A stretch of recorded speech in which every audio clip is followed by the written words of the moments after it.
In today's video, I'm going to teach you how to add a contact form in Elementor. By the end, you'll have a clean, working form that visitors can use to reach you, all without touching code. First, make sure you're in your WordPress dashboard. Head to Plugins, then Add New. In the search bar, type WP Forms Lite. This is the free version of WP Forms, and it's perfect for a simple contact form. When you see it, click Install, and once that finishes, click Activate. If it's already active on your site, you're good to go. Next, let's create the form itself. In the left-hand menu, click WP Forms, then Add New. You'll be presented with templates. Choose Simple Contact Form. This template instantly builds the essentials for you: name, email, and message. You can click on any field to rename labels or adjust placeholders, and you can drag fields to reorder them. For a straightforward contact page, these three fields are usually all you need. When it looks right, click Save at the top. Saving is important because it gives the form an ID that we'll use in Elementor.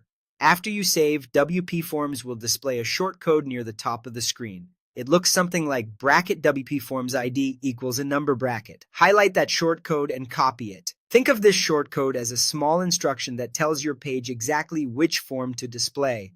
Now let's place the form in Elementor. Open the page you want to edit with Elementor. In the Elementor panel, search for the shortcode widget, then drag and drop it into the spot where you want the form to appear, maybe inside a single column or beneath a heading like Contact Us. In the Widgets field, paste the shortcode you copied. Depending on your setup, you may see a live preview. If you don't, that's okay. The form will render correctly on the published page.